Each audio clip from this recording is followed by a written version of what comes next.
Anong saklap na mapit sa kulong malupit? Ito ay silid ng kalungkutan, tila kailan lamang nakasakasama ko si ama. Timujin, bitan mo na dyan, kailangan natin magmadali. Bakit, ama?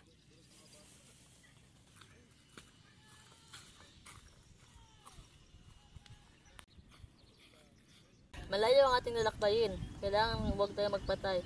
Mahalaga ang ating kasadyain. Naguguluhan ako sa iyo, ama. Kaya ka ba nagmamadali at sinasabing mahalaga ang ating sadya sa ating pumuntahan? Ano ba iyon? Ikaw siya matuang gulang na. Sa edad pong yan, Timujin, kailangan mo nang pumili ng iyong mapapangasawa.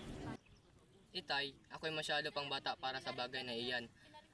Ang kasal ay sa matatanda lamang. Abat ng batang ito. Hindi naman ibig sabihin na kapag ikaw ay nakapili na ng babaeng iyong kakakasalan, ay magsasama na kayo. Isang simpleng pamamili ng babae lamang ang iyong gagawin. At pangakong siya iyong papakasalan. Ganoon ba iyon?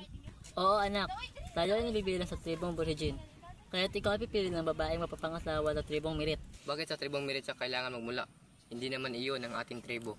Malaki ang atraso ko sa tribo, kaya't tulad ng paraan ako ay makakabawi sa kanila. Sa tingin mo ba, ama, sa ating gagawin, kakalimutan nila iyon ng ganoon na lamang? Hindi ko alam. Tingnan natin kung ano ang mangyayari. Mas mabuting may gawin akong paraan kaysa sa wala. Kung iyan po, sa tingin nyo'y tama.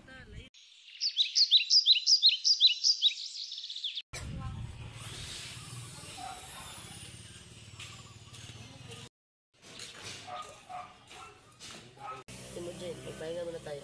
Mabuti yun, ama. Napagod din ako. Galugarin ko muna ang paligid. Mag-ingat.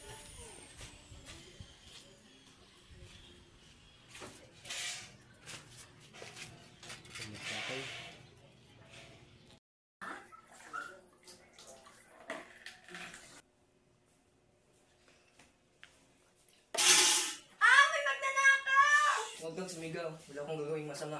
Tatanggalin ko ang pagkakatakip ng bibig mo. Kung mangako ka sa akin na hindi ka mag-iingay, magtiwala ka sa akin, hindi ako masama. Bakit kita paniniwalaan na hindi naman kita kilala? Kahit di mo ako kilala, kaya kong patunayan sa iyo na ako'y mabuti.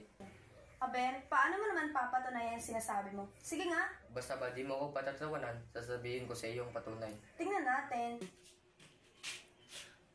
Oh, anong ngiti-ngiti mo yan? Sabi mo ba kung tatawa, ikaw lang naman yung tumatawa.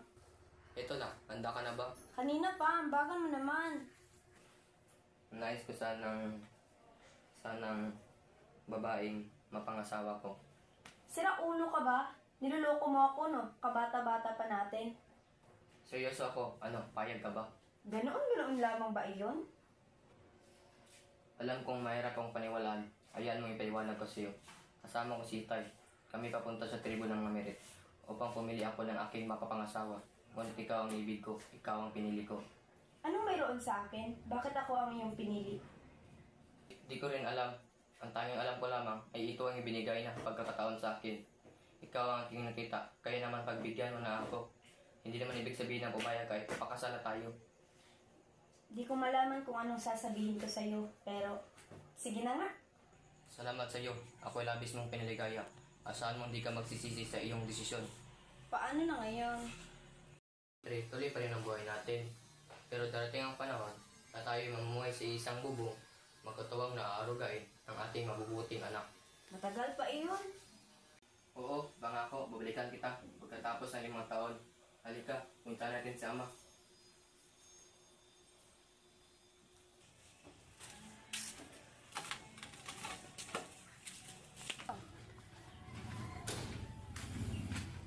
Ama!